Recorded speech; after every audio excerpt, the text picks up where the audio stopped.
পুরো জমিটার পাশ দিয়ে হাঁটতে হাঁটতে এগিয়ে আসছিল ওরা দুজন। ওদের মধ্যে সকলেই বৃষ্টির জলে ভিজেছে।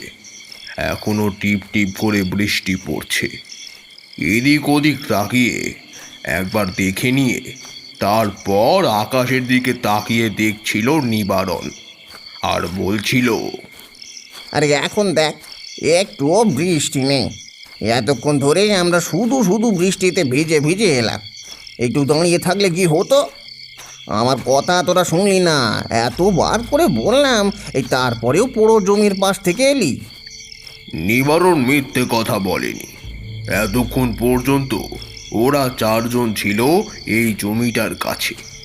আসার আগেই অন্য পথ ধরে দুজন নেমে গেছে। ওদের মধ্যে একজন বিপ্লব আর একজন গোবিন্দ। এখন ওদের পথে ওরা দুজন, নিবারণ আর তার সঙ্গে গদাই। গদাই কিন্তু সাহসী। নিবারণ একটু ভীতু ধরনের হলেও বিপদে পড়লে সে শক্ত হতে জানে। গদাই আস্তে আস্তে মুখের ভেতরে থাকা পানের পিকটাকে ফেলে বলল, অত ভয় পাস কেন সবসময়? বাড়ি যাব, একটু তাড়াহুড়োর জন্য পুরো জমির এখান থেকে এলাম, তাতে অসুবিধা হয়েছে কি? অসুবিধে কিছু হয়নি। ওই রাতের বেলায় এই দিক দিয়ে না আসাটাই ভালো রে। এতক্ষণ চারজন ছিলাম, তাই তেমন কিছু মনে হয়নি। কিন্তু এখন আমরা দুজন, এদিক ওদিক তাকিয়ে একটু সাবধানে পথ চলিস, না হলে যদি আবার কিছু হয়। সেই দুদিন আগে বাড়ি থেকে বেরিয়েছি, বাড়ির লোকেরাও তো এখনো চিন্তায় রয়েছে নাকি। দুদিন আগে বাড়ি থেকে বেরিয়েছি বলেই তো এই দুটো দিন ধরে লস্করপুর মেলায় ভালো হাত ছাপাই হয়েছে।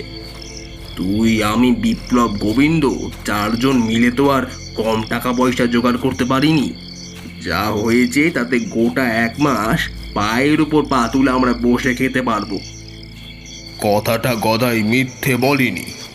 নিবারণ কোমরের ভাঁজ করে রাখা খুঁটের কাজটা একবার হাত বুলিয়ে দেখে নেয়। যদিও বৃষ্টির জলে কোমরের কাছে কাপড় চোপড়ে পয়সাগুলো ভালো থাকলেও টাকাগুলো ভিজে যাওয়ার আশঙ্কা রয়েছে। একটা গামছা সেখানে কোনো রকমে জড়িয়ে রাখা আছে। পুরো জমিটার পাশ থেকে আর একটু উপরের দিকে উঠতে উঠতেই নিবারণ কোমরের কাছে হাত দিয়েছিল। আর ঠিক তখনই পায়ের দিকে কিছু যেন একটা নরম মতো এসে পড়তেই চমকে উঠল নিবারণ। অন্ধকারে নরম মতো কি যেন একটা পাইপ ঠেকলো মনে হচ্ছে। না না না না না, এই পচা কিছুর মধ্যে পাটা ঢুকে গেছে। এই গদাই, গদাই, এই দিকটা দেখ তো একটু কি আছে। বৃষ্টিটা সেই মুহূর্তে আবার যেন একটু একটু করে ধরে এসেছে। গদাই নিবারণের দিকে এগিয়ে এলো খানিকটা, কিন্তু আর একটু আসার আগে বিদ্যুৎ চমকে উঠতেই সেই বিদ্যুতের আলোতে দুজনে মিলে যা দেখতে পেল, তাতে দুজনেরই বুকের ভেতরের রক্ত যেন ছলকে উঠল একবার। মাটির তলা থেকে বেরিয়ে এসেছে একটা পচা গলা হাত। সে হাতের উপর দাঁড়িয়ে রয়েছে নিবারণ। এইভাবে মাটি থেকে একটা হাত বেরিয়ে আসতে পারে না। তবু প্রচণ্ড ভয় কাটিয়ে এগিয়ে গেল নিবারণ। গদাই কোনো মতে ধীরে ধীরে একটু এগিয়ে এসে একটা লাঠি দিয়ে খোঁচাতে খোঁচাতে বলল, দেখে মনে হচ্ছে অনেকদিন আগেই মারা গেছে। হাতটা এখনো এতটাই পচে গেছে যে লাঠিটা পর্যন্ত ঢুকে যাচ্ছে। নিবারণ ভয়ে ঠক ঠক করে কাঁপছিল। তারই পায়ের নিচে হাতটা পড়েছে। এখনো যেন পায়ের পাতার তলায় রক্ত আর চটচটে পচা মাংস লেগে রয়েছে। কিন্তু হাতটা এমনভাবে এখানে এলো কি করে? আর ভালো করে তাকিয়ে দেখেছিস হাতটা? এই হাতটা ছাড়াও হাতের পাশে কি যেন একটা পড়ে রয়েছে। বিদ্যুৎ চমকে গদাই সেটা ভালোভাবে দেখতে পায়নি। আরেকবার বিদ্যুৎ চমকাতেই সে নিচু হয়ে ঝুঁকে পড়ল। পচা গন্ধ নাকের ভেতরে এসে ঢুকছে বটে, তবুও গদাই গামছাটাকে নাকের কাছে চাপা দিয়ে হাতের দিকটায় ভালো করে এবার হাত রাখতেই বুঝতে পারলো হাতের উপরে রয়েছে একটা সোনার চুড়ি। আশ্চর্য, পচা হাতটার উপরে একটা সোনার চুড়ি রয়েছে। চুড়িটাকে একবার খুলে নিতে পারলে। কি সব কথা বলছিস তুই? কার না কার মরা, কিভাবে মরেছে কে জানে। তার উপর মেয়ে মানুষ বলেই মনে হচ্ছে। হাতে যখন এমন চুড়ি আছে, এই চুড়িটা নেওয়া ঠিক হবে না। বলা যায় না, মেয়ে মানুষ সব কিছু ছাড়তে পারে, কিন্তু গয়নার মায়া ছাড়তে পারে না। সে তো কবেই মরে পচে একেবারে লাশ হয়ে গেছে, মাটির তলাতেই পড়ে থাকবে। তার চেয়ে আমি নিয়ে গেলে আমার কাজে লাগবে। কিন্তু কিভাবে বার করি বলতো? চুড়িটা যে একেবারেই বেরোচ্ছে না। আলো নেই, অন্ধকারের মধ্যে গদাই টানাটানি শুরু করলো। নিবারণ বারবার তাকে বারণ করছিল বটে, কিন্তু গদাই তার বারণ শুনছিল না। টানাটানি করতে করতে এক সময় হাতটা থেকে মাংস রক্ত মাখা প্রায় কালচে হয়ে যাওয়া চুড়িটা বাইরে বেরিয়ে এলো। গদাই সেটাকে গামছার মধ্যে ভালো করে জড়াতে যাচ্ছে, তখন নিবারণ বলল, কাজটা কি ঠিক করলি? আমার কিন্তু ভালো মনে হচ্ছে না। চুপ করে থাক। তোর ভালো মনে না হলে আমার কি করার আছে? তোর জায়গায় বিপ্লব কিংবা গোবিন্দ থাকলে দেখতিস এতক্ষণে এই সোনার চুড়িটা ভাগাভাগি হয়ে যেত। তোর যখন চাই না, আমি নিচ্ছি। তবে মনে রাখিস, ভুলেও যেন এই নিয়ে কাউকে কোনো কথা বলিস না। কথাটা বলতে বলতে গদাই আবার নিচু হয়ে যেন একটা তুলে নিল। নিবারণ সেটা খেয়াল করলো না। গদাই এবার হাঁটা লাগালো। এবার নিবারণ পেছনে। সে হাঁটতে হাঁটতে হাতটার কথা বারবার ভাবতে লাগলো। হঠাৎ একবার বিদ্যুৎ চমকে উঠেছে, আর সেই বিদ্যুতের আলোতে নিবারণ পেছনের দিকে তাকাতেই যেন তার মনে হলো মাটির তলা থেকে সেই পচে গলে একেবারে ছিন্ন ভিন্ন হয়ে যাওয়া হাতটা মাটির উপরে উঠে পড়েছে। হ্যাঁ, আমি কি চোখে ভুল দেখছি? মনে হচ্ছে যেন মাটির ওপর লম্বা হয়ে হাতটা উঠে আছে, আঙুলগুলো নড়ছে। এত দূর থেকেও যেন না না না না, এমন ঝড় বৃষ্টির মধ্যে কি দেখা সম্ভব? পেছন থেকে ডাক ভেসে এলো গদায়ের। আরে তাড়াতাড়ি চলে আয়, এখনো ওখানে বসে কি করছিস? চল বলছি। গদায়ের ডাকে নিবারণ একরকম দৌড়ে গেল সামনের দিকে। তখন বৃষ্টি বাড়তে শুরু করেছে। নিবারণ বুঝতে পারছিল না, বাতাসে যেন সেই পচা গলা গন্ধটা ধীরে ধীরে ভর করে এগিয়ে আসছিল ওদের দিকে।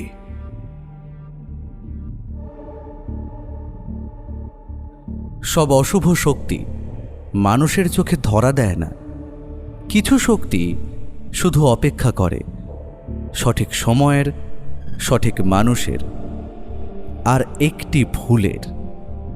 কথিত আছে, যে অভিশাপকে সময়ও স্পর্শ করতে পারে না, তার মুখোমুখি হওয়ার সাহস খুব কম মানুষেরই থাকে।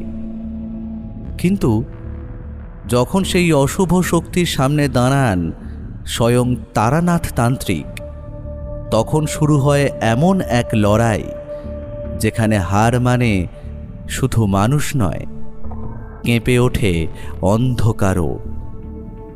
আপনারা শুনছেন রাত পরিতের আড্ডা। বাংলা হরর, রহস্য ও তান্ত্রিক কাহিনীর নতুন নতুন গল্প সবার আগে শুনতে এখনই আমাদের চ্যানেলটিকে সাবস্ক্রাইব করুন এবং বেল আইকনটি চাপতে কিন্তু ভুলবেন না। ভিডিওটি ভালো লাগলে একটি লাইক করুন আর আপনার মূল্যবান মতামত কমেন্ট করে জানান, আর গল্পটি বন্ধুদের সঙ্গে শেয়ার করুন। আপনাদের একটি লাইক, একটি কমেন্ট এবং একটি শেয়ার আমাদের কাছে ভীষণ মূল্যবান। আর বোনাস হিসেবে গল্পটি হাইপ করে দিলে কিন্তু সত্যিই মন্দ হয় না। তাহলে চলুন আজ শুনে নেওয়া যাক লেখক সুকান্ত দাসের কলমে রচিত এক রহস্যময় তান্ত্রিক হরর কাহিনী, তারানাথ তান্ত্রিক ও নিবারণের বিপদ।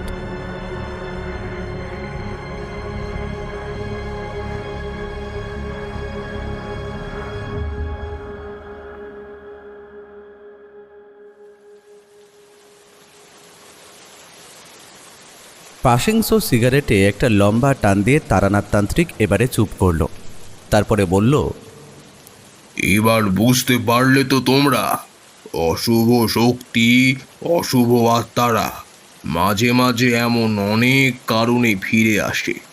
সেগুলো হয়তো অতি সাধারণ বলে মনে হয়, কিন্তু সে সব কিছু অনেক সময় কঠিন ব্যাপার হতে পারে। কিন্তু এভাবে ফিরে আসা শক্তিরা অনেক সময় ভয়ঙ্কর কাজ করে ফেলতে পারে।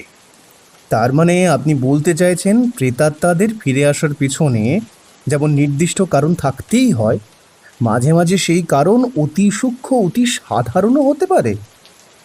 তা তো স্বাভাবিক। আমরা তো আগেই শুনেছি, তাই না? মৃত্যুর পর মানুষ তখনই পৃথিবীতে ফিরে আসে যখন কোনো কারণে তার অতৃপ্তি থেকে যায়। এজন্যই তো বলে অপঘাতে মৃত মানুষের আত্মারা বেশি সময় ধরে যদি পৃথিবীতে থাকে তারপরে তারা আর মুক্তি পায় না। অপঘাতে মরার সময় মৃত্যু হয় অস্বাভাবিক কিংবা আচমকা। তার মনের অনেক ইচ্ছে নিয়ে সে চলে যেতে পারে না, কিংবা দেহের মায়া ছেড়ে সহজে সে সেখান থেকে যেতে পারে না। আর ঠিক এই কারণেই হয়তো অশরীরী আত্মারা ভীষণ বিপদ সৃষ্টি করে মাঝে মাঝে। আপনি তো আপনার গোটা জীবনে অনেক কিছুই দেখেছেন, অনেক অদ্ভুত অভিজ্ঞতা আপনার হয়েছে। তাই এমনই কোনো একটা অভিজ্ঞতার কথা আমাদের আজকে বলুন না, যেখানে এমনই কোনো অতীত তুচ্ছ কিছু একটা বিষয় নিয়ে কোনো ব্যাপার ঘটেছিল। মানে মানে ধরুন, আপনি শেষ পর্যন্ত সে ব্যাপারটা বুঝতে পেরেছিলেন বটে, কিন্তু হতেই পারে তেমন বড় কিছু নয়, মানে বড় কারণ নেই আর কি। এমন অনেক ঘটনা আমার জীবনে ঘটেছে। যেখানে যাই সেখানেই যখন কোনো খারাপ কিছু ঘটেছে, তার পেছনে কোনো না কোনো কিছু আছে। মনে রেখো, এই দুনিয়াতে কারণ ছাড়া কোনো কিছুই হয় না। সে কারণ ছোট হতে পারে, সামান্য হতে পারে, কিন্তু কারণ থাকতেই হবে। তার চেয়ে বড় কথা, অশরীরী আত্মারা সব সময় একটা মাধ্যম খুঁজে বেড়ায়, যে মাধ্যমে সেই পৃথিবীতে আবার ফিরে আসতে পারে। তারানাথের কথার সঙ্গে সঙ্গে বাইরের বৃষ্টিটা বেড়ে চলেছিল।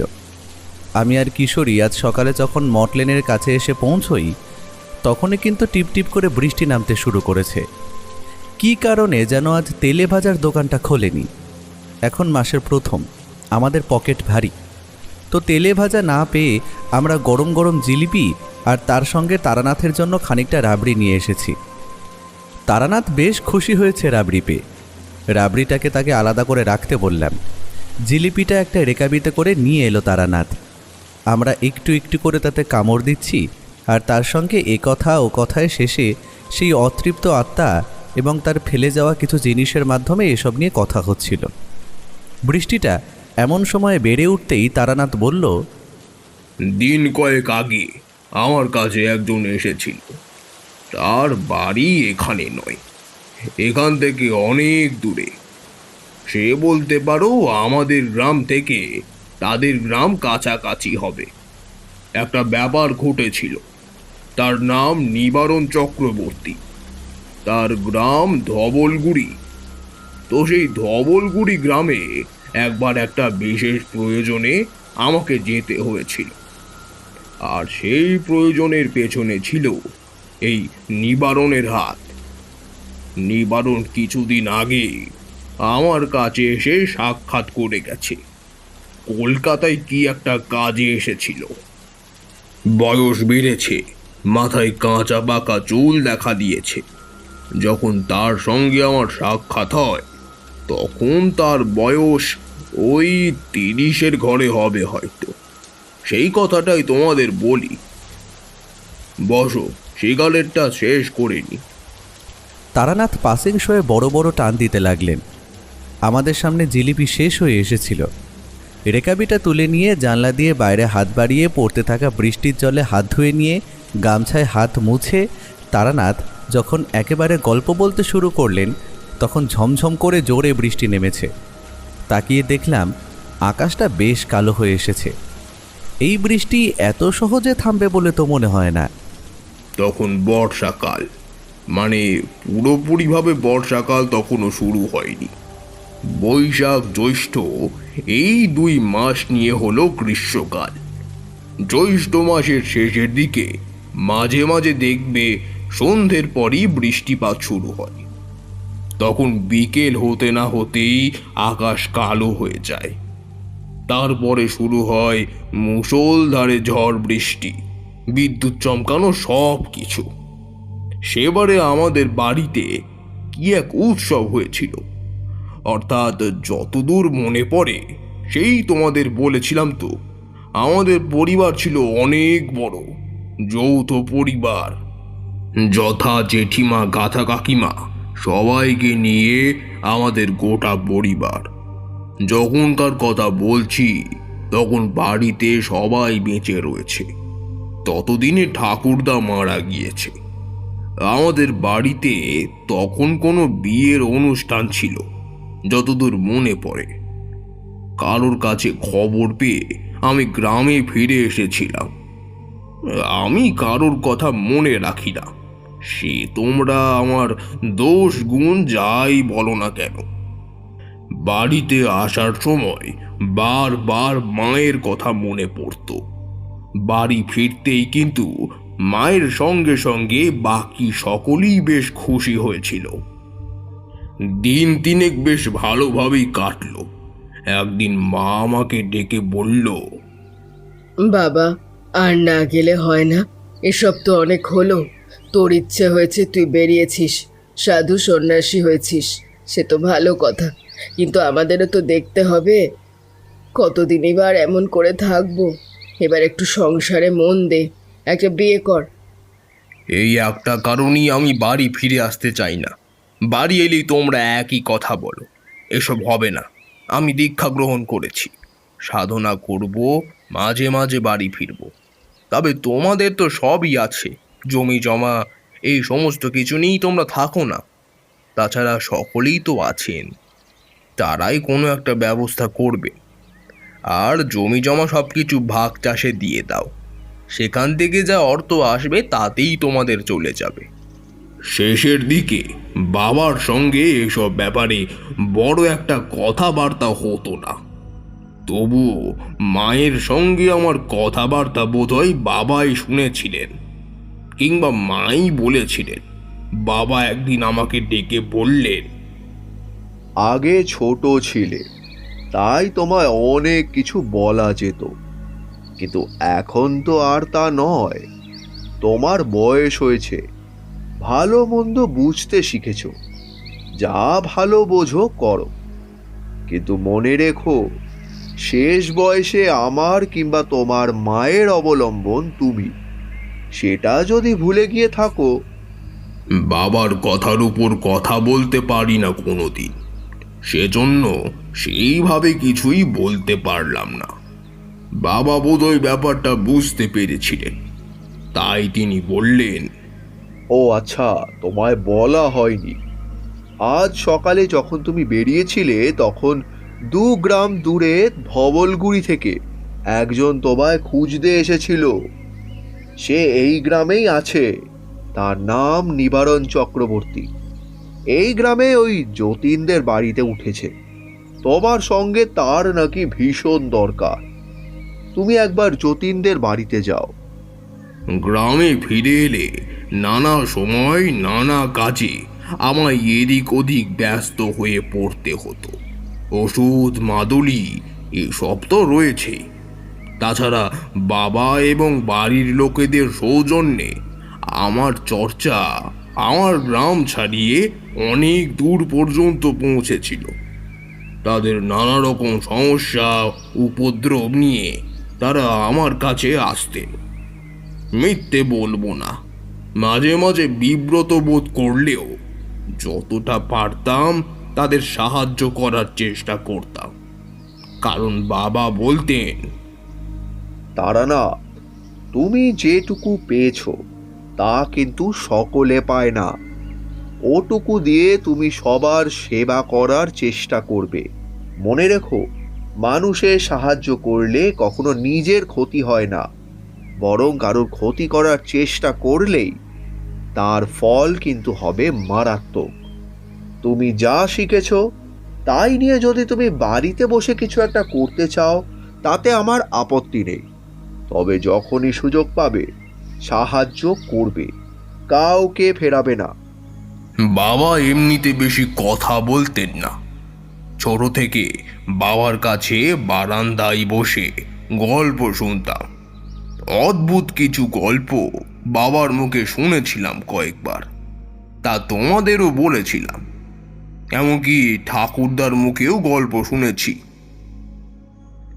বারান্দার কাছে বসে আমি, আমার বয়সী আমাদের বাড়িতে থাকা ছেলে পেলে, তাদের কথা ভালো করে মনে পড়ে না। আমরা সবাই গল্প শুনতাম। সেই যে তোমাদের অলাদ চক্রের কথা বলেছিলাম, মনে আছে? সেই ডাইনির চাতর। যাই হোক, বাবার কথায় মনে হলো লোকটি বোধহয় সত্যিই খুব সমস্যায় পড়েছে। তাই সেই দিনই সন্ধ্যার সময় যতীনের বাড়িতে গিয়ে উপস্থিত হলাম। আমায় দেখে যতীন বলল, আরে, এই তো তান্ত্রিক মশাই, তাহলে অবশেষে আসার সময় হলো। তাড়াতাড়ি আয়, নিবারণ সে সকালে এসেছে, খুব ভয় পেয়ে রয়েছে। আমি এগিয়ে গেলাম। নিবারণ ঘরে বিছানার একপাশে বসে রয়েছে। তার চোখ মুখ কালো হয়ে রয়েছে। মুখের ক্লান্তি দেখে বোঝা যায় অন্তত 10 থেকে 12 দিন সে ভালো করে ঘুমোতে পারেনি। শরীরটা একটু রোগা, লম্বাটে। দেখে আমার থেকে বয়স একটু কম বলেই মনে হলো। যতীনের বয়স আমার থেকে 2-1 বছরের কম। আর এদিকে পরে শুনেছিলাম ওই যতীনের কাছাকাছি বয়স হবে। যতীন আমায় দেখে খুশি হয়েছিল, আর নিবারণও আমায় দেখে যেন আকাশের চাঁদ হাতে পেল। দ্রুত এগিয়ে এসে আমার পায়ের ওপর হুমড়ি খেয়ে পড়তে যাবে।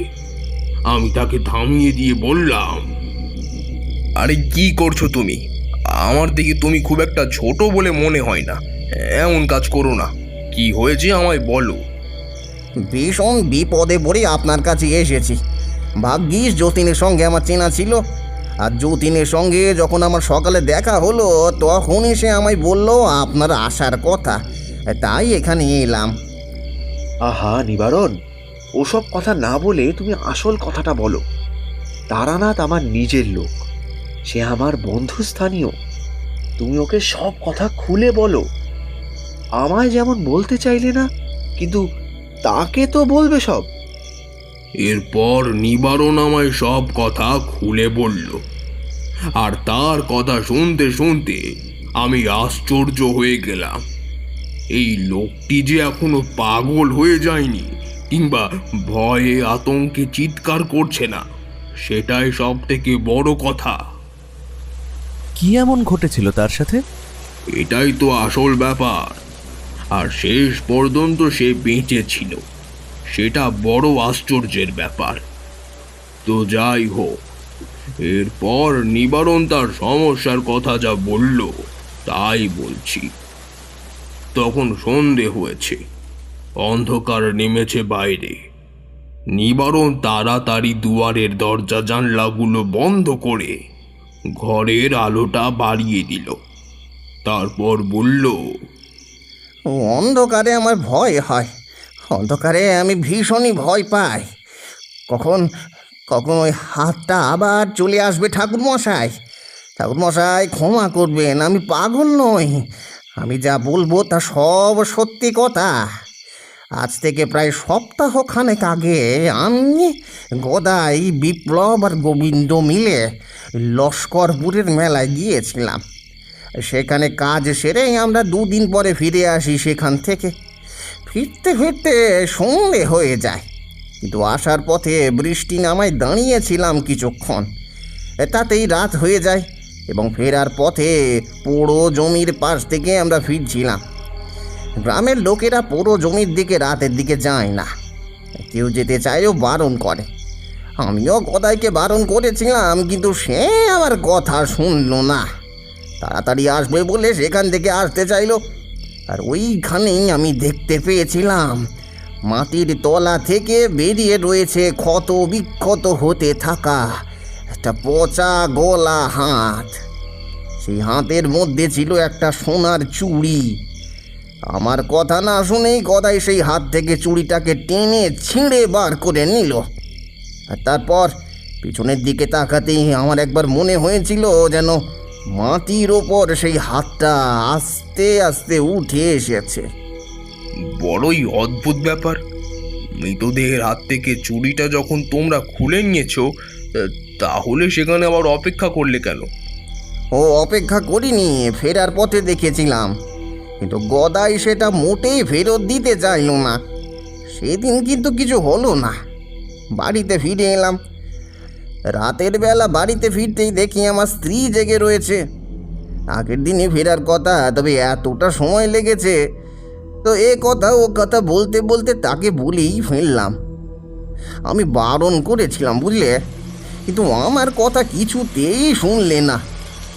সর্বনাশ! এই এমন কাজ করতে নেই। মৃতদেহ তো পোড়ানো হয়নি, হয়তো কেউ কোনোভাবে খারাপ কিছু করেছিল, আর তাই ওই মৃতদেহটি মাটির তলায় পুঁতে রেখেছিল। বৃষ্টিতে মাটি ধুয়ে কিংবা অন্য কোনো কারণে সেটা বাইরে বেরিয়ে এসেছে। এখন কি হবে বলো তো? গদাই তো কোনো কিছুই শোনে না। ওর যদি খারাপ কিছু একটা হয়, আর তার সঙ্গে আমিও তো ছিলাম। তুমি যখন ওটা আনোনি তখন তোমার কিচ্ছু হবে না, চিন্তা করো না।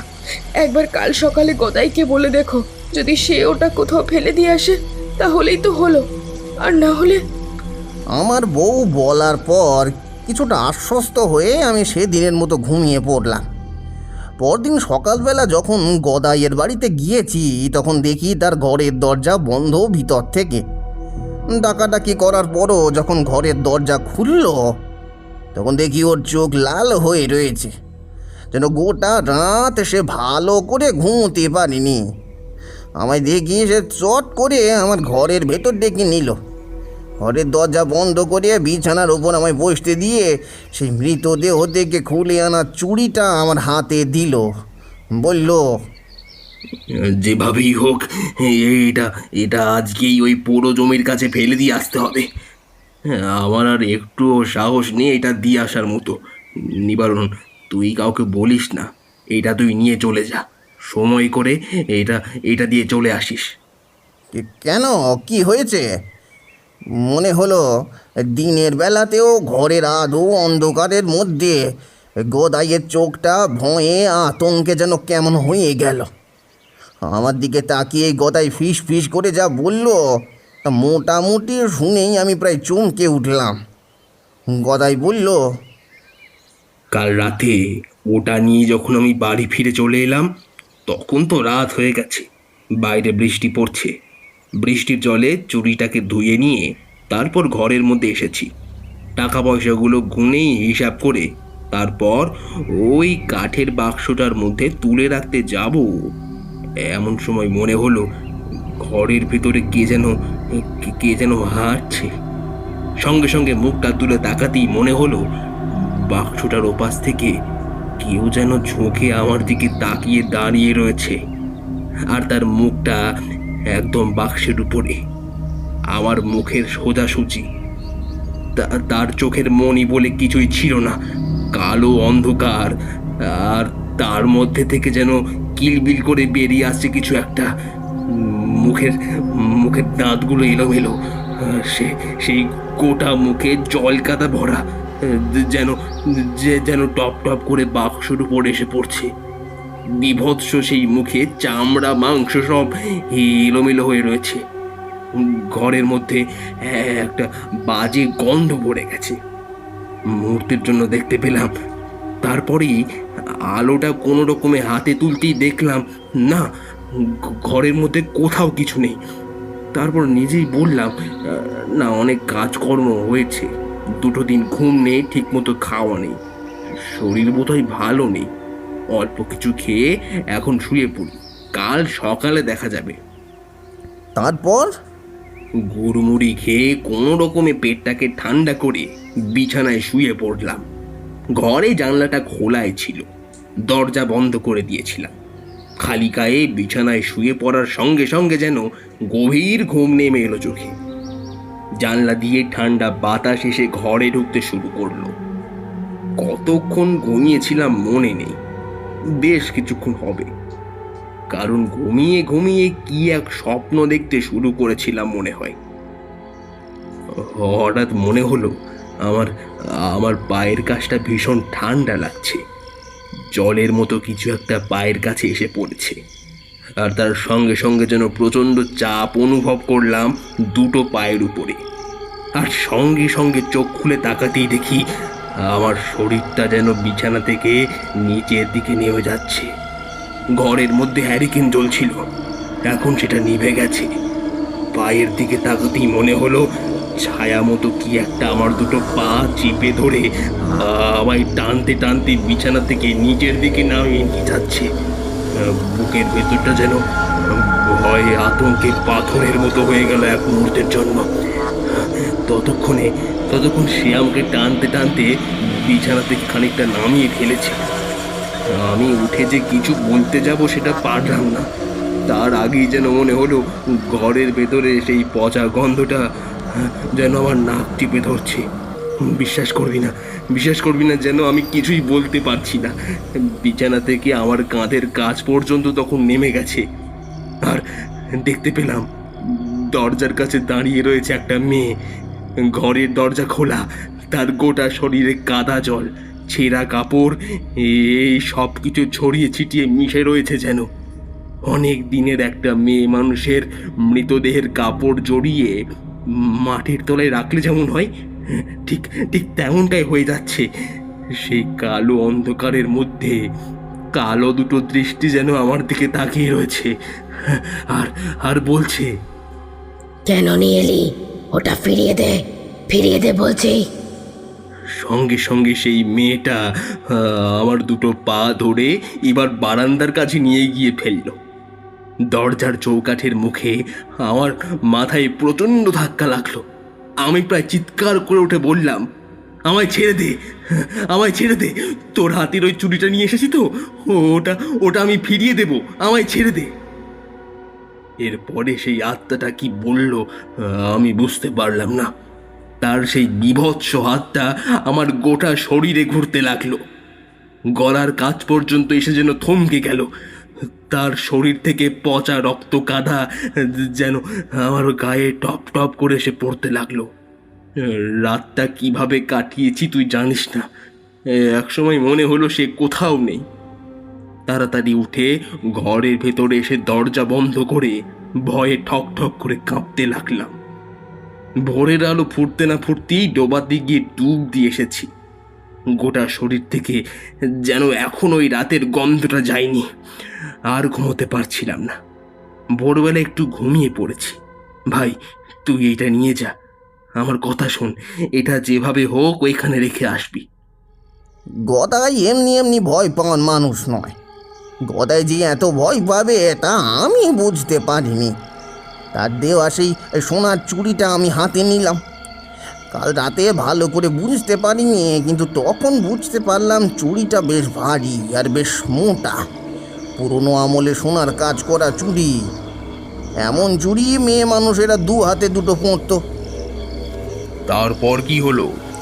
চুড়িটা যদি সেখান থেকে সোজা নিয়ে আমি পুরো জমির কাছে গিয়ে মাটির তলায় পুঁতেও রেখে আসতাম, তাহলেও হয়তো আমার কিছু হতো না। কিন্তু সবই আমার কপালের দোষ। ভুল করে ফেললাম, সেটা নিয়ে চলে গেলাম সোজা বাড়িতে। সেদিন আমায় একটা কাজের জন্য পাশের গ্রামে যেতে হবে, তাই চুড়িটা আমি আমার বউয়ের কাছে রেখে দিলাম। বললাম, ঘরে কোথাও রেখো না, বুঝলে, এই বাইরে উঠোনের কাছে মাটির তলায় পুঁতে রাখো। আমি পাশের গ্রামে যাচ্ছি, ওই রাতে আর ওখানে যাব না, কাল সকালে আমি ওইখানে গিয়ে রেখে আসবো। বউ আমার যত্ন করে চুড়িটা রেখে দিল বটে, কিন্তু কখনই যে তাকে সেটা দিয়েছিলাম সে কথা তখনও বুঝতে পারিনি। পাশের গ্রামের কাজ ছেড়ে সন্ধ্যের একটু আগে আগে বাড়িতে ফিরে এলাম তখন আমার বউ রান্নাঘরের কাছে কাজ করছে। সমস্ত কিছু কাজ সেরে নিয়ে আমি ঘরে বসে আছি।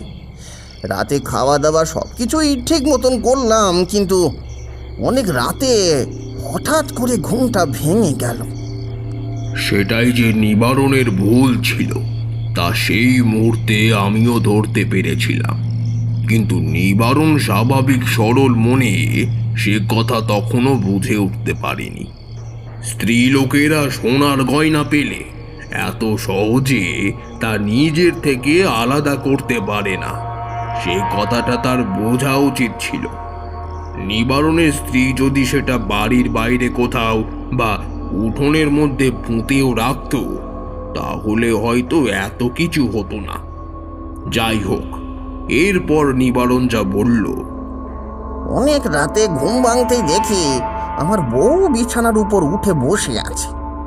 আলোটা বাড়িয়ে দিয়ে তার দিকে ভালো করে তাকাতেই মনে হলো শুধু বসেই নেই, সে অল্প অল্প দুলছে, আর তার সঙ্গে মুখ দিয়ে বিড় করে কি যেন একটা কথা বলছে। আমি আস্তে আস্তে উঠে বসতেই শুনতে পেলাম আমার বউয়ের মুখ থেকে বেরিয়ে আসা একটা অদ্ভুত গ্যাসে গলায় সে বলছে, আবার নিয়ে এলি বললাম না দিয়ে আসতে, কেন নিয়ে এলি? গদাইয়ের মুখে আগের দিন এমনিতেই সব কিছু শুনেছিলাম, আর বউয়ের এমন অবস্থা দেখে আমার বুঝতে বাকি রইল না যে বউয়ের কিছু একটা হয়েছে। তাই চিৎকার করে বলে উঠলাম, চুড়িটা কোথায়? এই সোনার সেই চুড়িটা, এই চুড়িটা তুমি কোথায় রেখেছো? সঙ্গে সঙ্গে আমার বউ তেমন অবস্থাতেই এই ডান হাতটা তুলে ফেললো। তাকিয়ে দেখি আমাদের ঘরের একটা বড় টিনের বাক্স আছে, সে বাক্সের দিকে সে হাত দেখিয়েছে। আমি বিছানা থেকে নামতে যাব এমন সময় খপ করে আমার বউ আমার একটা হাত ধরে ফেললে। তাকিয়ে দেখি কোথায় আমার বউয়ের হাত, তার হাতের নখগুলো কেমন লম্বা হয়ে সাপের মতো হয়েছে। বরফের মতো ঠান্ডা শক্ত হাত দিয়ে সে আমার হাতটাকে চেপে ধরেছে।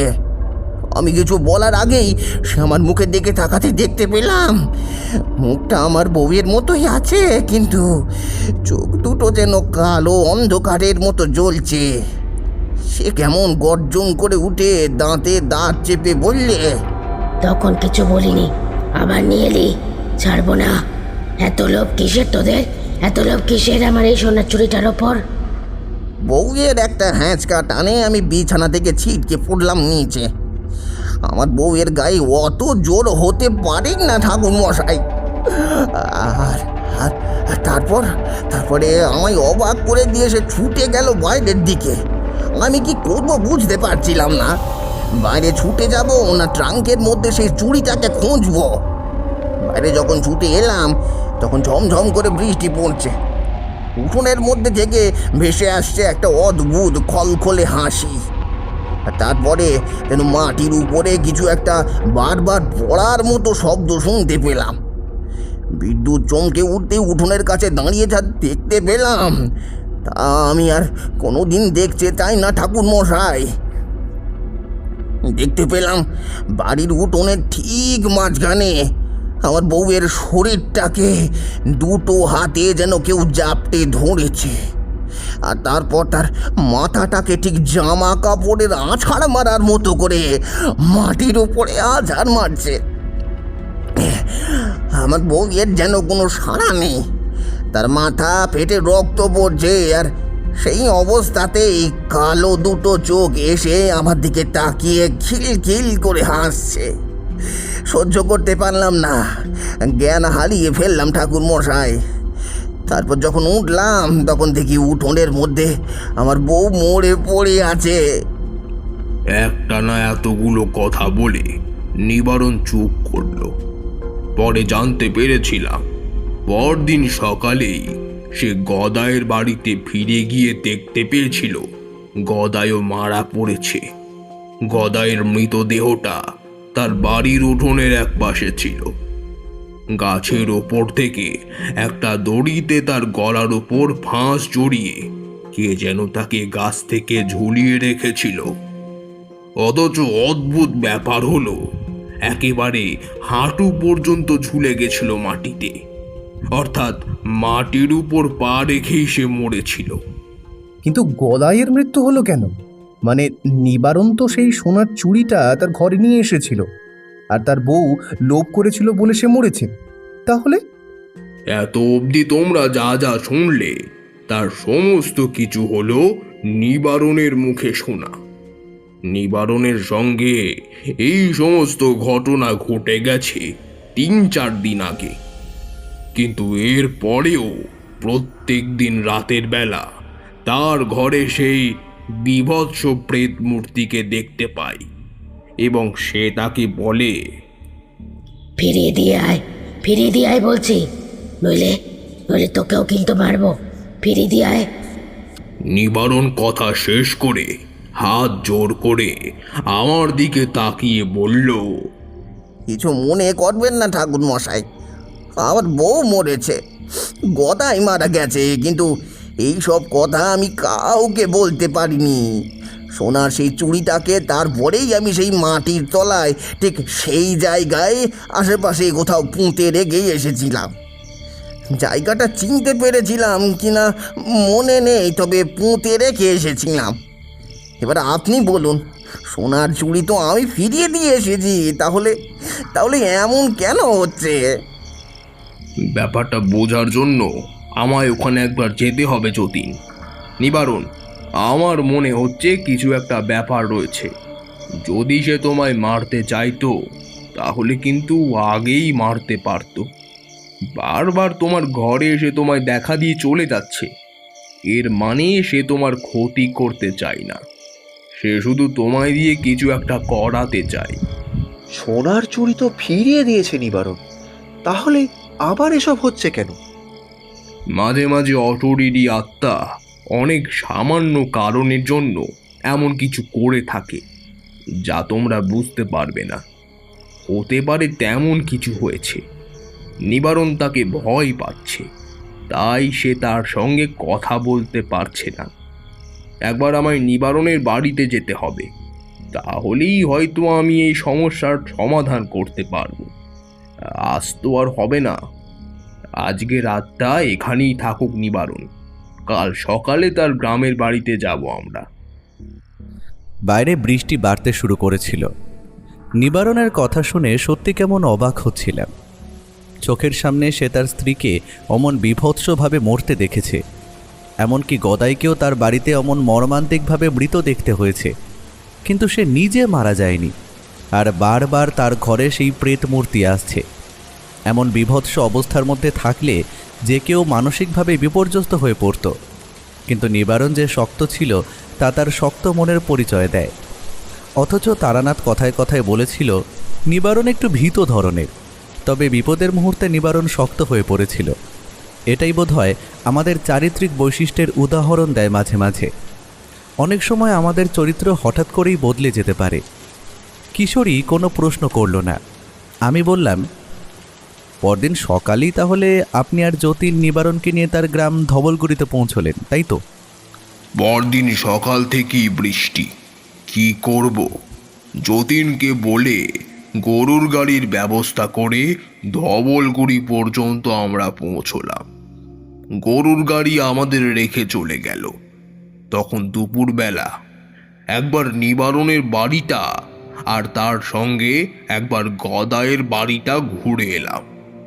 এদিকে গ্রামের লোক এতদিন তেমন কিছু বুঝতে পারিনি, যদিও নিবারণের স্ত্রীর এরকম আকস্মিক মৃত্যুতে গ্রামের লোক অবাক হয়েছিল। এর মধ্যে সেই রাতে নিবারণের সঙ্গে যে দুজন ছিল, মানে বিপ্লব আর গোবিন্দ, তারা একবার দেখা করে গেল।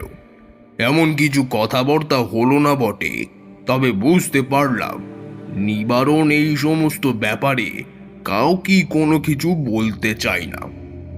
দুটো বাড়ি ঘুরতে ঘুরতে কিন্তু একটা ব্যাপার আমি বুঝতে পারলাম, এই দুই বাড়িতেই অশরীরী আত্মার প্রভাব এখনো রয়েছে।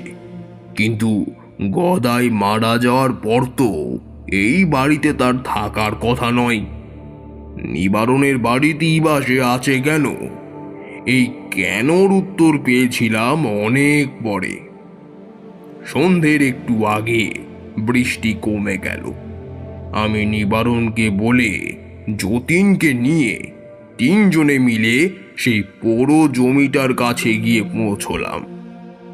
নিবারণ একটু কিন্তু কিন্তু করছিল বটে, কিন্তু আমি থাকাই বোধহয় সাহস পেয়েছিল।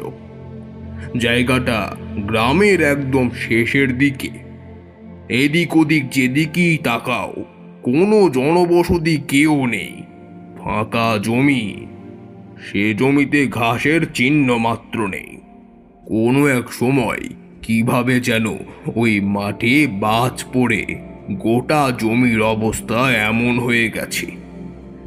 তার পাশে মাটির খানিকটা জায়গা, ওই জায়গাতেই সেদিন রাতে ব্যাপারটা ঘটেছিল। তার পাশ থেকে পথ চলে গেছে ডোবা বরাবর। ওই দিকে এই পথ ধরে ও পাশের গ্রামের দিকে চলে যাওয়া যায়। আমরা সেখানে এসে পৌঁছলাম। সেদিনও আশপাশটা এমনই ছিল, টিপ টিপ করে বৃষ্টি পড়ছিল। ঠাকুর মশাই, ওই যে ওইখানেই আমি সোনার চুড়িটাকে মাটিতে পুঁতে রেখে গেছিলাম। মনে হয় এইখানেই কোথাও সেই মৃতদেহটা ছিল। অমন করলে হবে না। মৃতদেহ বার না করা পর্যন্ত তোমার সমস্যা মিটবে না। যতীন সামনের দিকে এগিয়ে যাচ্ছিল। মাটির মধ্যে আমরা এদিক ওদিক দেখেই চলেছি, কিন্তু আমার কেন জানি মনে হচ্ছিল জায়গাটা ভালো নয়। অন্ধকারের মধ্যে আশপাশের বাতাসটা কেমন ভারী হয়ে রয়েছে। ওরা বুঝতে না পারলেও আমার যেন মনে হচ্ছিল কারা যেন অন্ধকারে অপেক্ষা করছে আমাদের জন্য। বেশিক্ষণ সেখানে আমরা থাকলাম না, সেখান থেকে চলে এলাম। মনে মনে স্থির করলাম পরদিন সকালবেলা এখানে এসে সেই মৃতদেহ কোথায় খুঁজে বার করতে হবে। তারপরে সেই সোনার চুড়িটা আর বাকি সব কিছু দেখা যাবে। সেদিন রাতেই যে এমন একটা দৃশ্য দেখতে হবে এটা কিন্তু কল্পনাও করতে পারিনি। তারানাথ আবার চুপ করলো কি একটা কারণে। আবার একটা সিগারেট ধরালো সে। আমরা অপেক্ষা করছি। তারানাথ গল্প যে এবার শেষ পর্যায়ে এসে পৌঁছেছে তা এবার বেশ বুঝতে পারছিলাম। কিন্তু নিবারণের কি হলো? মৃত্যুর হাত থেকে সে বেঁচেছিল কিভাবে? আর সেই প্রেত মূর্তি, সে যাই হোক না কেন, সে বারবার নিবারণের কাছে ফিরে আসছিল কেন, সেটা আমাদের জানা দরকার।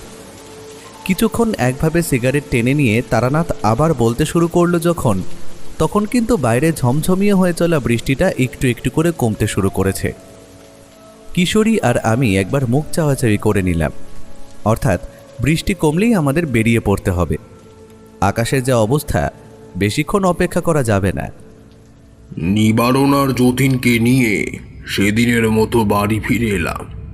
রাতের খাওয়া দাওয়া আমরা আগেই করে নিয়েছিলাম কোনো রকমে। নিবারণ আর যতীন রইল ঘরের ভেতর, আমি রইলাম সেই ঘরের একপাশে ছোট মতো একটা জায়গায়, একরকম রান্নাঘরের মতোই জায়গা। তো সেখানেই উঁচু করে একটা পেতে নিয়ে সেখানে থাকার ব্যবস্থা করলাম। সেখানেই আমি শুয়েছিলাম অনেক রাত পর্যন্ত, কিন্তু কিছুই হলো না। অনেক রাতের দিকে আমার হঠাৎ করে ঘুমটা ভেঙে গেল। যেন মনে হলো ঘরের মধ্যে যেন কেউ একটা এসেছে। ঘরের ভেতরটা কেমন যেন ঘুটঘুটে অন্ধকার। আমি অনেক কিছুই বুঝতে পারি, তোমরা সেটা ভালো করেই জানো। বিছানা থেকে ওঠার আগে আগেই মনে হলো ঘরের ভেতর যেটা এসেছে সেটা সাধারণ কিছু নয়। তারপরই মনে হলো পাশের ঘর থেকে নিবারণ আর যতীনের কথার আওয়াজ শুনতে পাচ্ছি। কোনো রকমে উঠে পাশের ঘরের দরজার কাছ থেকে উঁকি মেরে ঘরের ভেতর তাকিয়ে দেখি হ্যারিকেনটা কখন যেন নিভে গেছে। ঘরের দরজা জানলা সব কিছুই খোলা আছে। বাইরে থেকে ঝমঝমিয়ে বৃষ্টি হচ্ছে। মাঝে মাঝে বিদ্যুৎ চমকে ওঠার আলো ঘরের ভেতরে এসে ঢুকছে। আর সেই আলোতেই দেখতে পেলাম যতীন এবং নিবারণ বিছানার ওপর কাঠের মতো বসে রয়েছে। আর সেই বিছানার গায়ের কাছ থেকে জানলার দিক বরাবর একটা অদ্ভুত মূর্তি নিচের দিকে সামান্য ঝুঁকে দাঁড়িয়ে রয়েছে।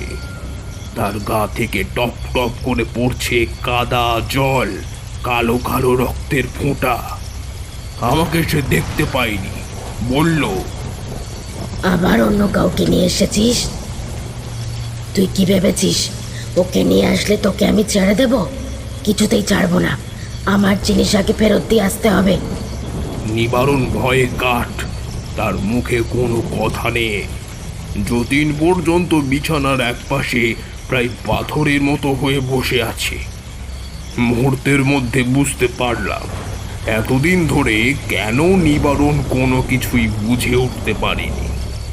ওই মূর্তিকে দেখে সে এতটাই বিস্মিত যে সে কোনো কথাই বলতে পারছে না। এই মুহূর্তে আমি একবার গলা খাকারি দিয়ে ঢুকলাম। মুহূর্তের মধ্যে সেই মূর্তি, নিবারণ আর যতীন তিনজনই আমার দিকে মুখ তুলে তাকাবার সঙ্গে সঙ্গেই যতীন প্রায় চিৎকার করে বলল, তারানাথ, তারানাথ, তুই এসছিস? আবার তুই এসেছিস? কি ভেবেছিস আমাকে তোরা সবাই মিলে আটকাতে পারবি? আমার জিনিস আমাকে ফেরত না দেওয়া পর্যন্ত আমি ছাড়বো না। তোর জিনিস তোকে নিবারণ ফেরত দিয়ে এসেছে, তারপরও তুই কেন ওর কাছে এসেছিস? নিবারণের কাছে তো আর কিছুই নেই তোকে দেওয়ার মতো।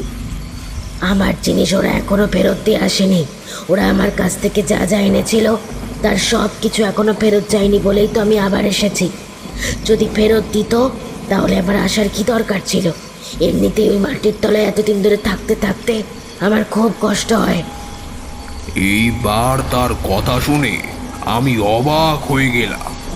নিবারণ বলেছিল শুধু সেই সোনার চুড়িটাই গদাই ওখান থেকে এনেছিল, কিন্তু মূর্তিটা তাহলে যা যা এনেছিল এ কথা বলল কেন?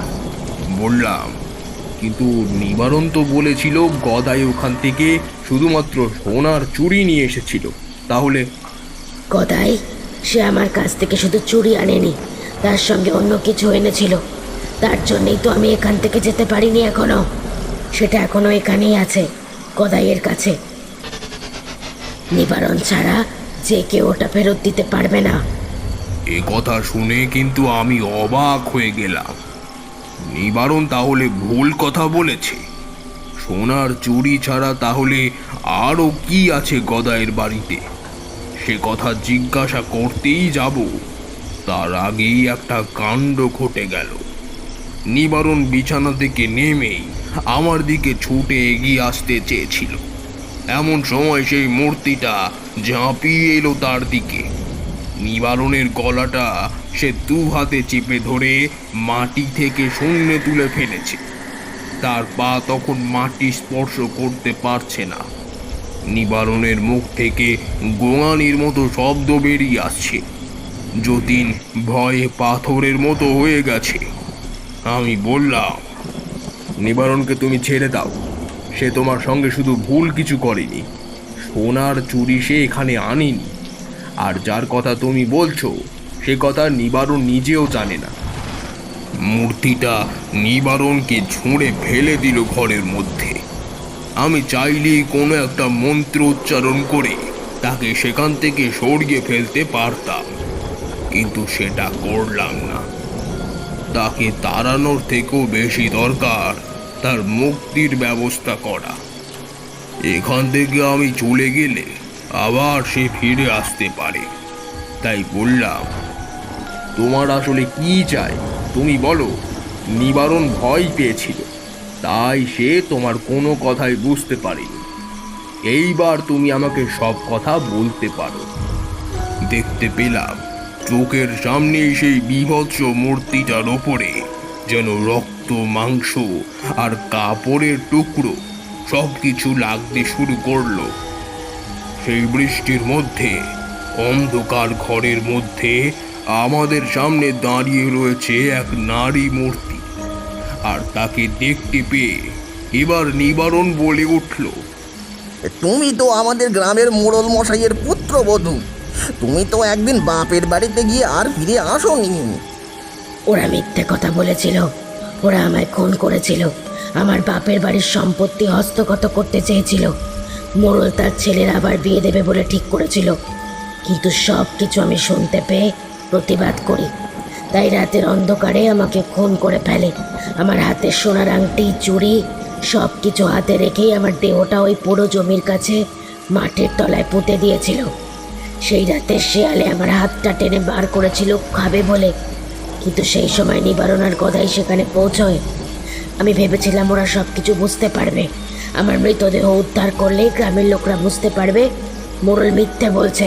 কিন্তু এখন কেমন যেন অদ্ভুত একটা হিংস্রতা নেমে এলো তার চোখে মুখে। কালো চোখ দুটো জ্বলে উঠল। মুখের ভেতরে সেই হিংস্র দাঁতগুলো আর মুখের ভেতরের সেই লাল টকটকে জায়গাটা এক মুহূর্তের জন্য দেখতে পেলাম যেন। যতীন বলল, কিন্তু গদাইকে তুমি মারলে কেন? গদাই তো সোনার চুরিটা ফিরিয়ে দিয়েছিল, আর নিবারণের বউ তো না বোঝাই সোনার চুরিটা নিজের কাছে রেখেছিল। গদাইয়ের বাড়িতে এখনো আরেকটা জিনিস আছে, তার জন্যই আমি ওকে মেরেছি। সেটা আনতে গিয়েই আমি ওকে মেরেছিলাম। গদাই জানতো যে সে সেটা এনেছে, কিন্তু নিবারণকে সেই প্রেত মূর্তি ছেড়ে দিয়েছিল। ঘরের ভেতরে অন্ধকার, জানলা দিয়ে ঠান্ডা হাওয়া, আর তার সঙ্গে বৃষ্টি ঘরে এসে ঢুকছে। মাটির উপর বসে পড়েছিল এবার সে। কোনো মতে বলল, আমার বউকে ক্ষতি করেছিল তোমার, হ্যাঁ? সে প্রথমে সেই সোনার চুড়িটা মাটির তলায় পুঁতে রেখে এলেও পরে সন্ধ্যের একটু আগে আগে লোভে পড়ে সেটা তুলে এনেছিল, নিজের হাতে পড়েছিল। তোর হয়তো মনে আছে যে তুই আসার আগে নিজের হাতটা কাপড়ের মধ্যে লুকিয়ে রাখার চেষ্টা করেছিল। নিবারণ যেন মনে করার চেষ্টা করতে লাগলো। আমি মধ্যস্থতা করলাম। তখন দরজাটা খুলে দিয়েছি। ঘরের ভেতরের সেই পচা গন্ধ, গুমোট ভাবটা একটু কমে এসেছে। আমি বললাম, কাল সকালেই সমস্ত কিছু ফিরিয়ে দেওয়ার ব্যবস্থা করব আমি। তাছাড়া তোমার আত্মার মুক্তির ব্যবস্থাও করব আমি। তাহলে আর নিবারণের কোনো ক্ষতি করবে না, কথা দিতে হবে। কারোর ক্ষতি করতে আমি চাইনি, কিন্তু আমার ক্ষতি হচ্ছে। তুই আমার মুক্তির ব্যবস্থা করবি বলেছিস যখন, তখন আমি আর নিবারণের কোনো ক্ষতি করব না। কাল রাত্রের মধ্যে সমস্ত ব্যবস্থা হওয়া দরকার, না হলে একটা দমকা হাওয়ার মতো ঘরের ভেতর থেকে কি যেন একটা ছিটকে বাইরের দিকে চলে গেল। আর তারপর এই ঘরের ভেতরের হ্যারিকেনটা যেন দপ করে জ্বলে উঠল। নিবারণ কাঁদতে কাঁদতে বলল, আমার বউটার এমন হতো না। সেদিন মাটির দিকে নিচু হয়ে কিছু একটা কুড়িয়ে নিয়েছিল গদাই। যদি আমি একটু লক্ষ্য করতাম। একটানা এতটা কথা বলে তারানাথ চুপ করল। বাইরের বৃষ্টিটা আরও খানিকটা কমে এসেছে। আমরা কিছুক্ষণ চুপ করে বসে রইলাম। বাইরে আকাশের দিকে তাকিয়ে রয়েছি। কিশোরী এমন সময় বলল, এরপর কি হলো ঠাকুরমশাই? আপনারা মিলে পরদিন সকালে তার মানে সেই পুরো জমির কাছে গিয়েছিলেন? আমি, যতীন, নিবারণ, বিপ্লব, গোবিন্দ আর আরও কয়েকজন মিলে পরদিন সকালে সেই পুরো জমিতে গিয়েছিলাম। সেখানে এক জায়গায় মাটির তলা থেকে সেই মৃতদেহটা খুঁজে বার করা হলো। প্রায় 2 মাস আগে মৃতদেহটা হারিয়ে গিয়েছিল। অর্থাৎ 2 মাস আগে মোড়ল মশাইয়ের পুত্রবধূ বাড়ি থেকে বাপের বাড়ি চলে গিয়েছিল, আর ফিরে আসেনি। এমন কথা গ্রামে ছড়িয়ে গিয়েছিল। তার বাপের বাড়ি অনেক দূর ছিল। ধবলগুড়ি গ্রাম থেকে তার গ্রামটা অনেক দূরেই ছিল। এরপর মৃতদেহটাকে সেখান থেকে তুলে নিয়ে গ্রামের মধ্যে নিয়ে আসা হলো। ঘটনা কিন্তু সেখানেই শেষ নয়। এরপরে মোড়ল মশাইয়ের সঙ্গে সেই গ্রামে অনেক সমস্যা হয়েছিল। 3 দিন আমাদের সেই গ্রামে থাকতে হয়েছিল। শেষমেশ এক রাতের অন্ধকারে সেই বীভৎস প্রেত মূর্তিকে পর্যন্ত আসতে হয়েছিল মোড়লের এই ঘটনার সাক্ষী দেওয়ার জন্য। কি বলছেন আপনি? সেদিন মোড়লের বাড়িতে গ্রামের অনেক লোকজন বসেছে। মোড়ল মশাই এবং তার ছেলে মিলে যে এমন কাজ করেছে তার জন্য তাদের শাস্তির ব্যবস্থা করার জন্য। তারা কিছুতেই নিজেদের দোষ স্বীকার করতে রাজি নয়। আর এমনই ব্যাপার যে তার বাড়ির অন্য কোনো লোকও এই বিষয়টা জানে না, তাই তাদের দোষ প্রমাণ করার উপায়ও নেই। এমন সময় ঘরটা অন্ধকার হয়ে গেল। হঠাৎ করে প্রবল হাওয়ায় হ্যারিকেনটা নিভে গেল। আর তারপরেই দেখা গেল ঘরের একদম বাইরের দিকে বারান্দার কাছে এসে দাঁড়িয়েছে সেই ক্ষতবিক্ষত বীভৎস মূর্তিটা। আমার মৃত্যুর জন্য দায়ী ওই দুজন। যদি ওদের কোনো শাস্তি না হয় তাহলে কিন্তু এই গ্রামে রাতের অন্ধকারে একজন একজন করে সবাইকে মরতে হবে। ওদের জন্য সবাইকে মরতে হবে। এরপরে কিন্তু তারা আর অস্বীকার করেনি। গ্রামের লোকেদের সামনে দোষ স্বীকার করে ক্ষমা চেয়েও দুজনে বাঁচতে পারেনি। তাদের দুজনেরই শাস্তি হয়েছিল নতুন মোড়ল বেছে নেওয়া এবং তার সঙ্গে সঙ্গে তাদের গ্রাম থেকে তাড়িয়ে দেওয়া হয়েছিল। তখন এদিকে আদালত, পুলিশ এই সমস্ত তেমন কিছুই ছিল না, বুঝলে। তবে শুনেছিলাম 2 মাসের মধ্যে মোড়ল এবং তার ছেলে দূরের কোনো এক গ্রামে হঠাৎ করে মারা যায়। তারানাথের গল্প শেষ হয়েছিল।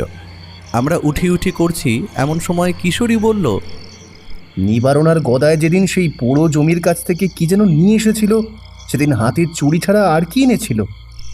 তারানাথ বাইরের দিকে তাকিয়ে কিছুক্ষণ চুপ করে বসে রইল, একটু হাসল, তারপরে বলল, সেদিন গদাই হাতের চুড়িটা নিয়ে আসার পরে মাটির তলায় হাত ঢুকিয়ে কিছু একটা তুলে নিয়েছিল। নিবারণ বলেছিল, মনে আছে? সেদিন আসলে গদাই যা নিয়েছিল তা হলো ওই মেয়েটির হাতে থাকা সোনার চুড়ির সঙ্গে সঙ্গে সোনার একটা আংটি। আমাদের কাছে সবকিছু জলের মতো পরিষ্কার হয়ে গিয়েছিল। আংটিটা গদাইয়ের কাছেই ছিল। সে চুড়ি ফেরত দিলেও আংটিটা ফেরত দেয়নি।